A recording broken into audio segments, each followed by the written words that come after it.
Fitness channel. आज हम बात करने वाले हैं मीनिंग ऑफ फिटनेस टॉपिक के 5 फिजिकल फिटनेस कंपोनेंट्स के बारे में। तो without wasting any time guys, let's get started. Component है कार्डियोवास्कुलर एंड्योरेंस या एरोबिक एंड्योरेंस भी हम इसको कह सकते हैं। In simple words, stamina, heart का स्टेमिना। बेसिकली आप किसी भी कार्डियोवास्कुलर एक्टिविटी को अगर कम करते हैं तो उसमें बेसिकली आपका हार्ट का मसल मास भी इंक्रीज होता है। कार्डियोवास्कुलर एंड्योरेंस में बेसिकली हार्ट और लंग्स किस एफिशिएंटली तरीके से वर्क करते हैं ताकि हमारी बॉडी को एक प्रॉपर तरीके से ऑक्सीजन प्रोवाइड हो सके for prolong period of time और ड्यूरिंग एनी फिजिकल एक्टिविटी या physical aerobic activity to be precise like walking, cycling, swimming, jogging etcetera. Cardiovascular endurance को टेस्ट करने के काफ़ी तरीके हैं। उनमें से एक काफ़ी वाइडली यूज तरीका है Cooper walk and run test. Second component is flexibility. Flexibility को हम ऐसे डिफाइन कर सकते हैं कि एक हर एक जॉइंट की एबिलिटी होती है मूव करने की to the available range of motion basically. तो उसको टेस्ट करने के हमारे पास कई तरीके हैं। उनमें से एक है sit and reach test for testing the flexibility of lower back and hamstring. Shoulder की फ्लेक्सिबिलिटी टेस्ट करने के लिए जिबर टेस्ट का इस्तेमाल किया जाता है। उसके अलावा अगर किसी की फ्लेक्सिबिलिटी कम है तो उससे उसको कई प्रॉब्लम्स भी हो सकती हैं, लाइक उसके इंजरी चांसेस बढ़ जाएंगे ड्यू टू बैड पॉस्चर। तो फ्लेक्सिबिलिटी को इंक्रीज़ करने के लिए हमारे को एक स्ट्रेचिंग सेशन रखना बहुत ज़रूरी है हमारे वर्कआउट प्रोग्राम्स के अंदर। तो उसके अंदर डायनेमिक स्ट्रेचिंग करी जा सकती है, static active and static passive stretching should be included. या मसल्स का स्टेमिना, इसको हम ऐसे डिफाइन कर सकते हैं कि एक मसल्स की कितनी एबिलिटी है परफॉर्म करने की कंटिन्यूसली या रिपीटेडली एक फिजिकल एक्टिविटी को विदाउट फटीग या विदाउट थके। मस्कुलर एंड्योरेंस और कार्डियोवास्कुलर एंड्योरेंस में दोनों में डिफरेंस है। कार्डियोवास्कुलर एंड्योरेंस में बेसिकली हार्ट और लंग्स को वर्क करना पड़ता है टुगेदर बॉडी को ऑक्सीजन सप्लाई करने के लिए। इसके अंदर बेसिकली जब आप कोई फिजिकल एक्टिविटी करते हैं तो इसमें उस पर्टिकुलर मसल्स के अंदर स्टेमिना होना चाहिए उस पर्टिकुलर एक्टिविटी को कैरी करने के लिए प्रोलॉन्ग टाइम के लिए। Like in doing barbell curl, तो बाइसेप्स के ब्रकाई मसल्स में उतना स्टेमिना होना चाहिए कि कंटिन्यूसली उसको हम लाइट टू मॉडरेट वेट को बेसिकली 15 रैप्स एंड मोर पे अच्छी कर पाएँ। तो जो भी अगर वेट ट्रेनिंग में बात करते हैं मस्कुलर एंड्योरेंस की, अगर अपन कोई भी एक्सरसाइज करते हैं उसके अगर अपन मॉडरेट वेट लेते हैं उसमें अगर अपन 15 एंड अबव रिपीटेशंस लगा पाते हैं तो हमारा मस्कुलर एंड्योरेंस इंक्रीज हो सकता है।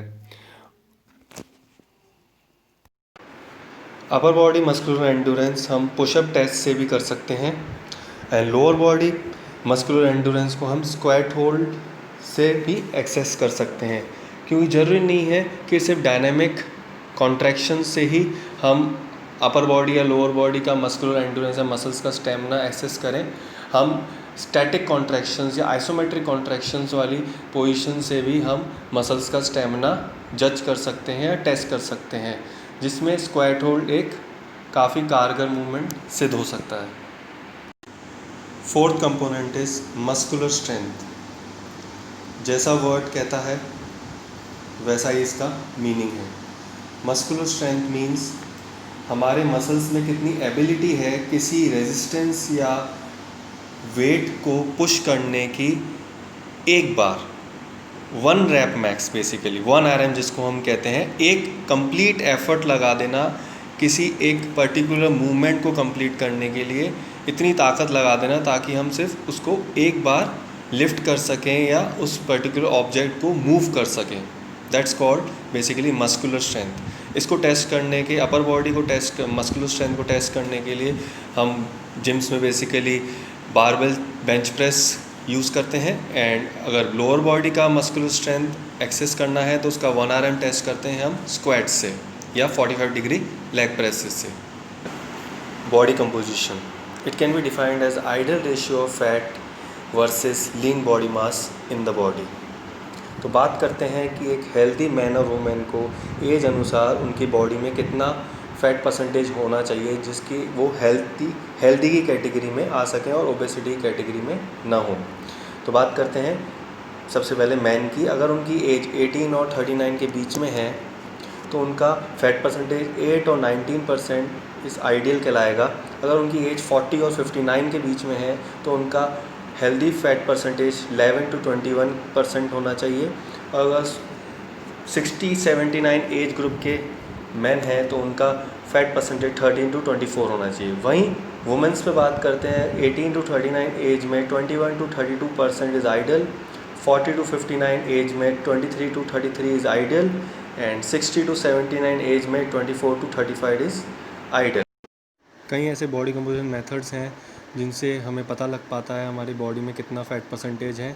उनमें से जो कॉमनली यूज़ हैं वो हैं स्किन फोल्ड मेजरमेंट, जिसमें बेसिकली कैलिपर यूज़ होता है, एक waist to hip ratio method वो यूज़ होता है, एक होता है अंडर वाटर वेइंग, एक होता है BIA जिसमें bio electrical impedance full form है, जिसको बेसिकली हमारे इस शरीर में जो फैट होता है और उस BIA मशीन में जो बेसिकली इलेक्ट्रिसिटी होती है वो लो वोल्टेज इलेक्ट्रिसिटी हमें पता लग पाता है कि हमारी बॉडी में कितना फ़ैट है। एक होता है बॉडपॉट, एक होता है डेक्सा, एक होता है NIR।